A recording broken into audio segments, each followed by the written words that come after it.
Too far enterprises. The ancestors have spoken, especially directly to the offense that Ms. Gomez gave against Ms. Opal Lee about Juneteenth. This should tell Ms. Gomez and all of the people that she claims to represent, which I know she can't speak for the whole nation, but you let it happen. Good people let it happen without giving any pushback. So here's the message from the ancestors. Fellow citizens, pardon me. Allow me to ask, why am I called to speak here today on your 4th of July? What have I, or those I represent, to do with your national independence? Are the great principles of political freedom and of natural justice embodied in the Declaration of Independence extended to us? And am I therefore called upon to bring our humble offering to the national altar and to confess the benefits and express devout gratitude for the blessing resulting from your independence to us? Am I not included within the pale of this glorious anniversary? I am not. Your high independence only reveals the immeasurable distance between us, the blessings in which you this day rejoice or not enjoy in common. The rich inheritance of justice, liberty, prosperity, and independence bequeathed by your fathers is shared by you, not me. The sunlight that brought light and healing to you has brought stripes and death to me. This 4th of July is yours, not mine. You may rejoice, I must mourn, to drag a man in fetters into the grand, illuminated temple of liberty and call upon him to join you in joyous anthems, wherein humane mockery and sacrilegious irony. Do you mean, citizens, to mock me by asking me to speak today?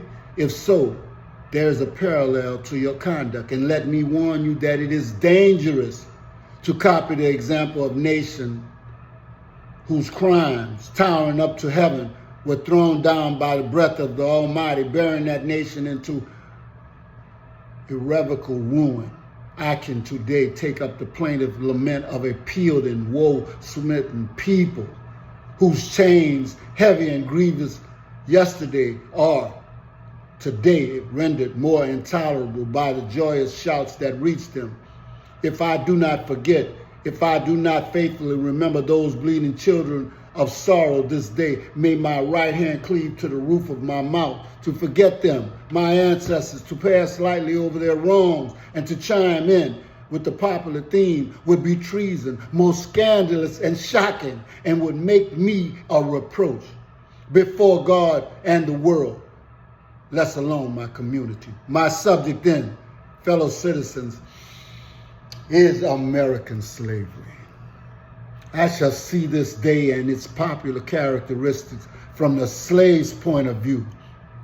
Standing there, identified with the American bondman, making his wrongs mine, I do not hesitate to declare with all my soul and that the character and conduct of this nation never looked blacker to me than on this 4th of July.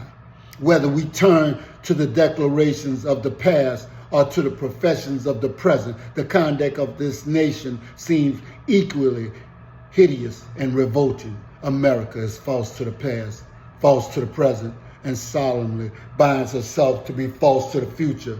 Standing with God and the crushed and the bleeding slave on this occasion, I will, in the name of humanity, which is outraged in the name of liberty, which is fettered in the name of the Constitution and the Bible, which are disgraced and trampled upon, dare to call into question and denounce with all the emphasis I command everything that serves to perpetuate slavery, the great sin and shame of America. I will not equivocate. I will not excuse. I will use the severest language I could command, and yet not one word shall escape me, that any man whose judgment is not blinded by prejudice shall not confess to be right and just. So when you celebrate the 4th of July and lack to celebrate Juneteenth, you remember these words. For the present, it is not enough to affirm the equal manhood of the Negro race. It is not as astonishing that while we were plowing, planting, and reaping, using all kind of mechanical tools, erecting houses, constructing bridges, building ships, working in metal or brass, iron, copper, and secretaries, having among us lawyers, doctors, ministers, poets, authors, editors, orators, and teachers. And that while we were engaged in all manner of enterprises common to other men, digging gold in California, capturing the whale in the Pacific, feeding sheep and cattle on the hillside, living, moving, acting, thinking, planning, living in families as husbands, wives, and children, and above all, confessing and worshiping the Christian's God and looking hopefully for life and immortality beyond the grave. We are called upon to prove that we are men after all that you have done to us. You want us to celebrate, smile, and do like some of your Uncle Toms? What? Am I to argue that it is wrong to make men brutes, to rob them of their liberty, to work them without wages, to keep them ignorant of their relations to fellow men, to beat them with sticks, to flay their flesh with lash, to load their limbs with iron, to hunt them with dogs, to sell them at auction, to asunder their families, to knock out their teeth, to burn their flesh, to starve them into obedience and submission to their masters? And you want to ask me and all other in Congress, in legislature, online, why you owe us a debt? Must I argue that a system thus marked with blood, stained with pollution is wrong? No, I will not. I have better employment for my time and strength than such stupid and such arguments would imply. What to the American slave is the 4th of July? I answer, a day that reveals to him more than all other days in the year the gross injustice and cruelty to which he is the constant victim. To him, your celebration is a sham.